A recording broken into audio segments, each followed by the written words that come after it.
there was daily paperwork, weekly paperwork, monthly paperwork, quarterly paperwork. So I just got 4 different colored trays, like really logical brain here, went down to the store and said, okay, daily paperwork, that's in the green trays. Fabulous person, Beate Chelette here, the Growth Architect. Welcome back to the Business Growth Architect Show, where we bring you cutting-edge business strategies from some of the world's most successful entrepreneurs, business transformation experts, and visionaries who want to help you to scale your impact. Look for one tangible strategy that you can take back and implement right away. And now back to our guest. Hello, welcome everybody. This is your host, Beate Chelette, to another episode of the Business Growth Architect Show. Today, I have a, should I say, colorful, interesting, outspoken guest by the name of Brad Sugar. So Brad, I'm going to turn it right over to you and tell them who you are and what makes you you. It's if you're maybe it's the Australian thing. Maybe that's what makes the colorful, the whole thing. I was talking with some English people the other day and they were telling me, what makes Australians so different? I said, well, you English sent all the fun people to Australia 200 years ago. You should know what makes us different. Look, I've been coaching business owners since 1993 and now Action Coach, our organization, we're in 83 countries, more than 1,100 offices, coaching 280,000 business owners every week on how to grow their business. And so 17 books, 4 of them international bestsellers, 5 kids, crazy life, crazy wife, and my last name's Sugars, so you can imagine all the jokes. There you go. That's the fastest one, Beate. That's the easy way. My wife's maiden name was Brown, so you could imagine our surname, Brown Sugars, and my initials are BS, so there you go. So I love that. I didn't even think about that. That's right. The initial BS. That's that. All you need in your life is a little BS. So there you go. Yes, there you go. I love that. So I don't even know if you can answer this question in relatively quickly because there's so much about you that's worth noting. So what's your claim to fame? What's the thing that made you you? What is your superpower, sweet spot, differentiation factor, unapologetic value proposition? What is it about you? I take complex things and make them simple. So there you go. I can answer it in one very fast sentence.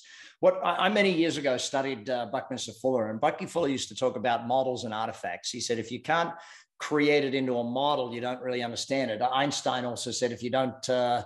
If you can't teach it simply enough, you don't understand it well enough to be teaching it.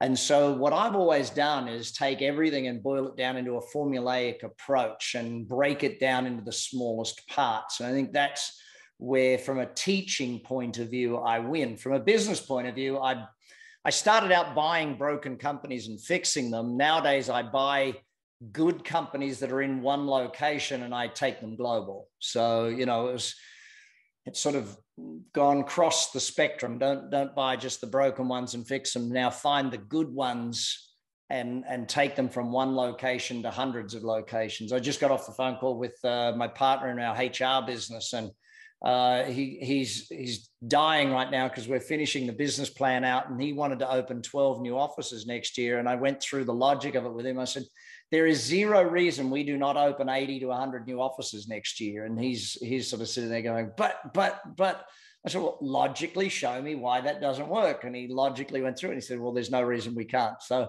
that's really what I do. I try and scale. I try and leverage everything that we get to work with. So then the next question is going to be equally powerful in its answer. What does strategy mean to you? Dang.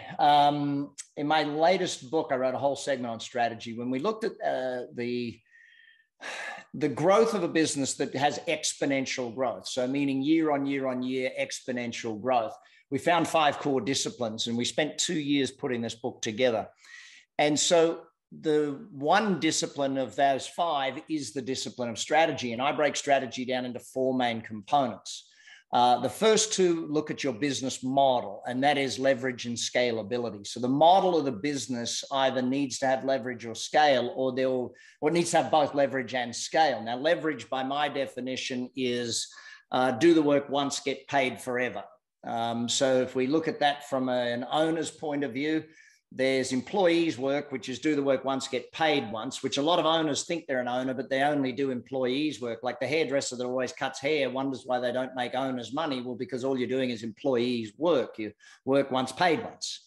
Then you got managers work once, paid long-term, systemization, planning, training, hiring, that management style work. And then you've got owners work, where you build a business that works so you don't have to. You build a business that you can multiply. And from a product point of view, it's the difference between, say, a rental business and a sales business. You know, like I have a commercial cleaning business. Why do I love commercial cleaning? Because you get a customer once, they stay forever. They don't need to not have their business cleaned at any point in time. I used to have a dog food business. Now, if you're wondering, I've owned over 56 different companies. So I currently own 11 companies. I run them in 2 days a week, hence the leverage point of view. My point, though, with that is if you get a customer once and they buy forever, then your product or service is structured correctly. If you get a customer once, they buy once and they disappear and you got to get a new customer or hope they come back, then you've structured your product or service incorrectly without leverage. Like if you look at Apple versus Microsoft, Microsoft in the beginning, they made a piece of software that, you know, arguably not as great in the beginning, but hey, it was the start of an industry. They made a piece of software and sold it a gazillion times. Apple, on the other hand, was a computer manufacturer. They made a computer once and sold it once. They had to make another one to sell another one. You know, you can't just make one and sell it forever type thing. When Jobs left or was fired, Jobs came back and he'd run Pixar. So he built a movie business. Now he knew then make a movie once and sell it forever. I mean, he sold that to Disney for billions. And if you talk about a company that understands strategy, Disney is the geniuses of leverage in particular. How many ways do they sell the mouse? How many, when they get a movie, they get you. So I got 5 kids. So I know 2 of my young daughters, when they did Frozen, oh my God, how many different ways did I buy Frozen material type thing? You know, it's like every dress, every doll 100 times over. But the reason I come back to that point is when Jobs came back, he moved them into the music business, you know, and he said, you know, do the work once, get paid forever. No, Jobs is even smarter than me. He's do the work, never get paid forever. So you think about that, like they've never made a song and they sell gazillions of them. And then, of course, they got even smarter. They don't sell you the song anymore. They rent it to you. You pay for Apple Music once a month and hey, presto. Disney does the same. Now they all do the same. So that leverage is a very big part of strategy, your model of your business, you know, like a licensed business, a franchise business, a rental business, a business where you get the customer once, they pay and stay forever type thing. Then the scalability, my definition of scalability is the next sale costs less and is easier, meaning that as you grow, the business should grow faster and faster, not slower and slower. And we see that with a lot of business models where the bigger they get, the slower their growth gets because they don't have a scalable model. And scalability, you know, a lot of it comes down to removal of humans. You know, how do you get less and less dependency on humans and more dependency on systemization and technology and all of these sorts of aspects. So those 2 parts of strategy are the business model. And then the 2 other parts of strategy come down to the product or service, and that is marketability and opportunity. Opportunity has to be massive. There's no use going into a business where, like if you're in a small town and there's only, you know, a total market value of $2 million a year and there's already 4 competitors, you go in there, what are you fighting over? The scraps of the 4 competitors type thing. You've got to look at a business that has opportunity that's massive. And that's why I rarely look at a business these days that I can't take global. I rarely look at a business that I can't take to at least India. India is the fastest growing, largest economy. If we break the world down, America's is 1 billion, Europe's 1 billion, Africa's 1 billion, Asia's 4 billion. So, you know, if I can't do that, then I'm going to struggle. And then marketability means the product or service has to sell itself. I don't want to have to be convincing people to buy. I go back to my commercial cleaning business. I don't have to convince you, Beate, to get your office cleaned. You're already convinced. Your question is, who are you going to buy it from? And so I love businesses like that where I don't have to convince. All I have to do is get you to buy from me type thing. And so those are the 4 aspects. They're all in my latest Pulling Profits Out of a Hat. That book right there, Pulling Profits Out of a Hat. So I wrote that plus the other 4 disciplines in that book. I love that. I mean, I do a lot of business model work. I don't think I've ever heard the leverage idea. That I'll definitely be right there on the list of reading that, because I do believe that what I'm hearing from you, and this is sort of very contrary to what most people do, because most people have a passion and then they build the business around it. And you say, you're just laughing, actually, you're not even saying anything about that. No. So your viewpoint is to say, well, what do you let's be smart and let's take a look at the criteria this business actually needs to even have for me to be even interested in it. Yeah. And even if you are going to do your passion, I want you to take your passion and think of it from a business perspective rather than a passion perspective.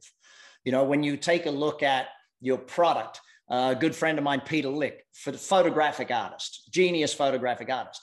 But instead of taking one photo and selling it one time, he takes a photo and sells it 100 times. Then he sells it in a different way. And then he puts it in a different way. And then he sells it, that sort of thing. So he sees himself more as like for me, I see myself as an intellectual property business. How many ways can I sell my intellectual property? So there's a book, there's a podcast that we're doing right now, and I'm selling it for free, but still I'm moving it out there. I then take it, and it's like the Disneyfication of anything. How many ways does Disney sell everything that it sells? So if you do want to do your passion, and people go into their passion because they hear that saying, if you do what you love, you'll never work a day in your life. And the reality of it is, if you go into business doing what you love, you'll work harder than anybody else ever did. And you'll probably end up hating what you loved because you'll fail at it in business. And so it's that challenge of, I say, sell what the customer loves and you'll never work a day in your life once you finish the business type thing. And my definition of a business is a commercial, profitable enterprise that works without you. Because I build assets, not cash flow streams. Most people want to build a cash flow stream. I want to build something that works without me. So therefore I have a saleable asset. So therefore an investment firm can buy it from me rather than me running it for the rest of my life and being golden handcuffed. Beate, you would see this all the time. The number of business owners that they make this crazy statement to their customer, oh, I'm the owner, I'm always here, call me anytime. And they do. Every day, all day. And you can't leave. You've trained your customers to lock you into the business. You want to train your customers to do business with your team, train your customers to do business whether you're there or not. And I think that's where a lot of people think they're building a business, but they're not. They're building a job for themselves, and they work for the stupidest person in the room. So there's the bluntness. There's the bluntness. I have a term for that. I call it MiniMe Cloning. Yeah. So that's the business owner that then goes, if I only could find someone who was exactly like me, we could do more. And I have a saying that whenever I work with somebody, I said, the first thing you need to know about me, no MiniMe cloning allowed. Yeah, when I wrote Instant Systems about systemization of businesses, what we looked at was breaking everything down, because the mathematical formula for leverage is divide to multiply. If you divide everything down into its smallest parts and you fix all of the smallest parts. Now, I learned this when I was in the photocopy business. And I sat there, and the most experienced, when I got into that business, the most experienced person in the business, the best salesperson, was working in the office. And I'm like, this doesn't make sense. You need to be up there making sales. Why are you down here? Well, I'm the only person that knows enough to answer the phone. And I'm like, okay, answer the phone myself for a couple of weeks, and realized that there were 17 types of phone calls, actually 16 types of phone calls. So I wrote 16 scripts, hired a 16-year-old kid, put them in front of the scripts, and they could answer it. Then I realized I needed a 17th script called the how to transfer a phone call that doesn't fit in the other 16 scripts. And so, I hired that. And then I realized that person also did all the paperwork. And I thought, same logic, let me just do the same thing. How many types of paperwork are there? There was daily paperwork, weekly paperwork, monthly paperwork, quarterly paperwork. So I just got 4 different colored trays, like really logical brain here, went down to the store and said, okay, daily paperwork, that's in the green trays. Weekly, that's it. And then I had a black tray called the I don't know where this goes tray. And every tray just had a description of here's what you do with this paperwork. And, I'm pretty logical in that way. I don't try and think of it. If you break it down, though, and going back to the mini-me thing, I think the worst thing a business owner should do is hire someone just like themselves. You got to hire people to do the other jobs that you don't like doing. Get those things filled first and keep doing the job you love doing. I couldn't agree more. And I think this was a nice little tie into our next question. From all the strategies that you have, what is the favorite one? What's the one, your go-to piece? Oh, okay, so let's do that at two different levels. Let's do that as a business strategy, an overall business strategy, and then let's look at a marketing strategy, your client acquisition strategy. Overall business, my favorite is franchising because I'm dang good at it. I own one of the top, Action Coach is number 35 ranks of the global franchises in the world. I've built half a dozen, no more than that. I own 3 already. So yeah, I built a bunch of franchise companies over the years. I love franchising, wrote a book on franchising. That would be my favorite strategy because it brings together talent and capital. And your speed of growth is very, very high. When you go corporate growth, you have to bring on all the people. You have to train all the people. You have to do all of that stuff. You have to raise all of the capital to be able to employ all the people and do that. So speed of growth at a corporate level, you either raise a ton of capital so you can have massive speed of growth, or if you go the franchising, you can bring the capital and the people on as the business grows. The talent and capital are there. From a marketing perspective, I would say my favorite strategy is what I call a host beneficiary, working with someone else who has the exact same database as me, but is non-competitive to me, and working out how we can both benefit each other by introducing our client bases to each other. So when I first learned this, I was in the clothing business, ladies' clothing, and I found a hairdressing salon that just happened to be the hairdresser, because we surveyed our customer base. Our top A-grade customers, 30% of our A-grade customers got their hair cut at this one salon. So it was like, that's the salon whose customer base I need. So I went to her and I offered her a gift. It was coming close to Christmas time. I said, how would you like to give this gift? It was a beautiful silk kimono gown because I'd just been in Hong Kong buying. And I had 1,000 of these things, silk kimono gowns, and they cost me $16 a piece landed in Australia at the time. And I said, if we give these away to every one of your customers, and she said, I can't afford to give those to my customers. I said, no, but all you have to do is write them this letter. I had a nice letter written out for her saying, thanks to them for being a great customer. I bought you this present for Christmas. All you have to do is go into Bennett and Douglas and they have your name behind the counter. You can pick out what color and what size, whether you want the long or the short one. It's sitting there. It's for you. It's my gift to you to say thanks for being a great customer. P.S. If you need anything with your hair before Christmas, give me a call urgently. P.S. If you've got any friends who need their hair done over Christmas, please refer them to us. We love great customers, and obviously you're one, so we'd love to have another. We gave away 500 and something silk kimono gowns to her customer base. They all had to come into the store to get it. The average person bought $450 worth of clothing while they were there.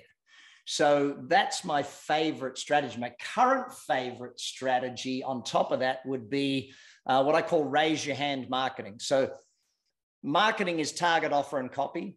Who's your target audience? What's your offer? And then what's the words or the picture or the graphics you use to do it? All I see on social media today is people not doing that. I see them doing target and copy. They forget the offer. So for instance, if I just, like when this podcast come out, Beate, once you and I do this podcast, I'm not going to post a link to it. What I'm going to say to people is, did this amazing podcast. And by the way, you should subscribe to her channel. She's phenomenal. She asked me some of the best questions on strategy and systems I've been asked in forever. If you want a copy, type the word strategy below and I'll email you the link. And so what I do is I then get people raising their hand saying, hey, I'm interested in chatting with you. So then one of my team will chat with that person, open a conversation, get them on the phone with a salesperson and get them moving in the right direction. Most people would just post a copy of the link and go, bye. We don't know who's interested. We don't know who wants to talk to us right now. We don't know who thinks this is great. We don't know any of that stuff. So I always build a methodology of asking people to raise their hand when they're doing marketing. So especially with social media. That's amazing. I really like that. Adding the third piece, that making sure the offer is actually aligned. I think you're absolutely correct about that. No BS, right? That you lots of BS actually. I was waiting for the minute I could say that in this interview.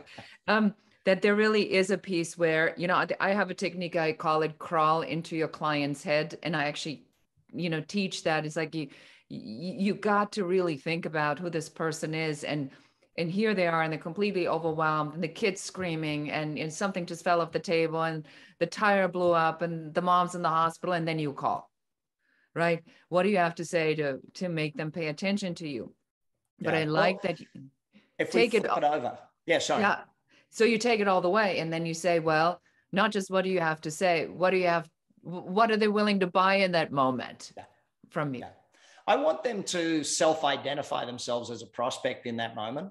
There's plenty of suspects out there. If you look at what book was that in my book, Instant Repeat Business, we talk about the ladder of loyalty. And when you take someone from being just in your target audience to actually raising their hand and saying, hey, I'm interested and I'm interested now, it's a totally different thing. Because what marketing is, it's the profitable buying of lifetime customers. So you have to invest money.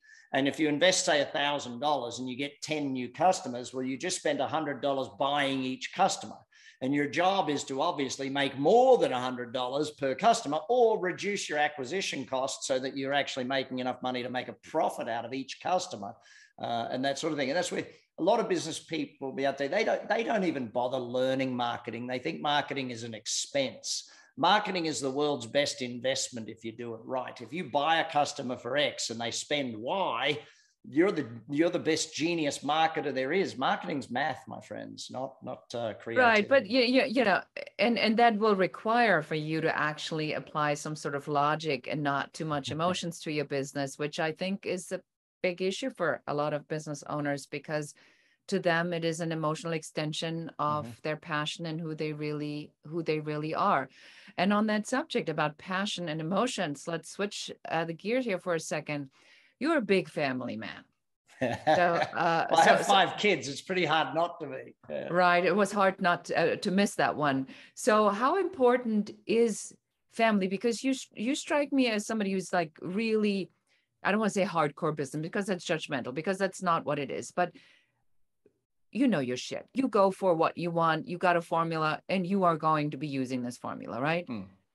How do you shift? How do you get out of it? How do you make it about family? How do you make it about what's important? And what is important to you? Business is all about family. The business is a vehicle to provide you with the lifestyle to be with your family, to be with your friends. Business isn't, one of the interesting things when I first moved to America in 1998, and I was sitting having a chat with a guy at a bar, and I'd been opening the business here and I was traveling a little bit.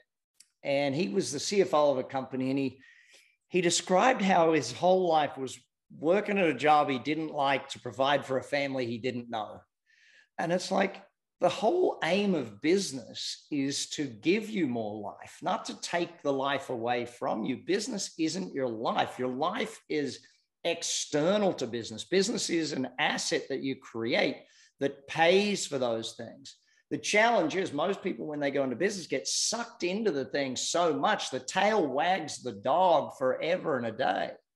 So for me, business is all about family. It's all about building something. With all of my businesses, I still work Tuesdays and Thursdays.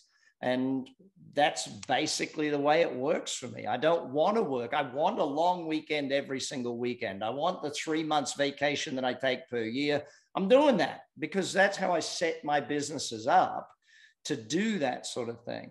My 2 eldest are in college, and our miracle baby is only 3. So we're a very spread family.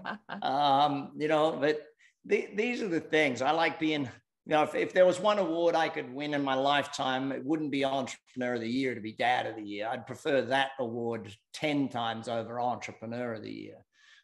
But one of the reasons I teach is because I see so many moms and dads, their business doesn't allow them to take vacation. Their business doesn't give them, they miss their kids' football games and stuff because they're at work. And there's a great country music song a few years back called Don't Miss Your Life. And I think that's probably an important aspect. The old idea and the 40, work 40 years of your life, 40 hours a week to retire on 40% of your pay. That one never gave me any passion. And the old joke of, working for yourself is great. You get to pick which 16-hour days you work. You know, it's a crazy thing. And I keep coming back to this though, and that is that if you build it, you can build a business that works so you don't have to. And that's really my goal, is to continually do that. I take my kids to school every single morning. I don't miss that. That's what I want to do. I want to drive them to school. I want to have that 10 minutes of conversation time with the kids. They're locked in. They can't get away. They don't have their phone. They don't have a TV. They're locked in with me. I've got them, you know, and that sort of thing. And so, but, you know, also friends, you know, you got to build friendship, but all relationships take work. People forget that relationships take work, but they also take learning. I remember when my wife told me, our twins, who they're 7, when she said we're having twins, I was like, Amazon books, how to raise twin, please. Because I didn't know how to do that stuff. But what blows my mind, though, people who are parents who've never read a book on how to be a parent, it's kind of crazy that way. But I think it's also why when I hit 50, I sat down and recorded all of the things I could teach about business and all the success principles of life and all of the stuff I could teach about wealth. And I recorded them all, put them into training courses. And, you know, I just make sure that my kids and my friends and everyone can learn everything that I've had the privilege of learning. Well, I will tell you, I talk to a lot of very smart people, and I talk to a lot of people that build business models, but you're certainly in a category entirely on your own. And I mean this, you know, very heartfelt, because there's something about you. And I want to point this out to our listeners that is really, really special, because there's such a badass attitude about you, where you go, come on, it's not rocket science. Find the system, find the formula, write it out. Give it to people that know what they're doing, that hopefully are better than you are at that. And you make sure you go home and have dinner with a family so you can drive your kids to school in the morning, because after all, that's what you're doing it for. And I think that if we, you know, and I believe a lot in reverse engineering outcomes. So my first question always is, what do you want? And I think it's very shocking how many people don't know what they want, and therefore we can't really kind of create that. So the clarity that you have, and this is really one of the points I want to point out in this interview, the clarity that you have is what you want and what is your priority in what you want. And then, you know, you're badassing, which is a verb, you're badassing your way to actually making that happen so you can create that, and then turning that into a formula that you teach other people. So if you're listening to this, you better be getting the books, and better be signing up for the courses, and better be learning, because there's something here that I have not heard, and I have heard a lot, and I see a lot. But you and I really mean this is very, very special. I'm very honored, very honored to have done this. I love the way you ask questions, and I'm honest, because I listened to a bunch of your podcasts the other day preparing for this, and I wanted to make sure people understand that if you don't subscribe, you're crazy. You got it, because you interview some really unique people. There were some really unique ones. But you know, when you come back to that, I teach the formula of life success: dream, goal, learn, plan, act. Know your dreams, turn your dreams into goals. From your goals, it defines what you need to learn, because you have to grow into your goals. You can't make your goals happen magically. You have to become the person that creates the goals reality. So dream, goal, learn. Once you've done the learning, then you can write the plan. It's hard to write a plan based on your current knowledge, because all you would write is do more of what I was doing before.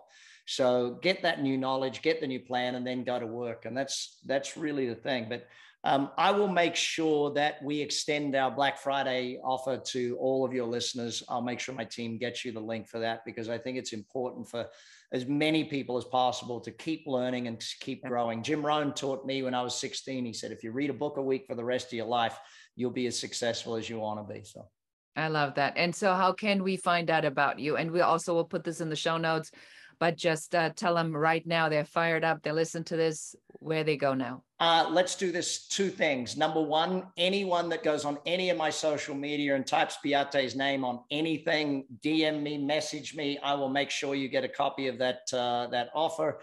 And the second thing is, you can dive on bradsugars.com. Easy to find me. Wonderful. Thank you so much. It's been absolutely amazing. You've been an amazing guest. Great information. And you didn't hold anything back. I can tell everybody that. So thank you for being here. My pleasure. And this is it for today. It's a wrap. This is Beate Chelette, the Growth Architect. And until next time, thank you so much for listening. And that's it for us today. Thank you for listening and watching the Business Growth Architect Show. I enjoyed having you here. And for accountability, just take one of the strategies that you have heard, one thing that you can implement in your business immediately. Please leave comments. Don't forget to like and share this show. And if you have any questions about business, please put them in the comments. We are here for you. We're here to support you and help you to grow, build, and scale your own business. For more advice, please check out our website in the show notes below. Thank you again. This is Beate Chelette, the Growth Architect, and goodbye.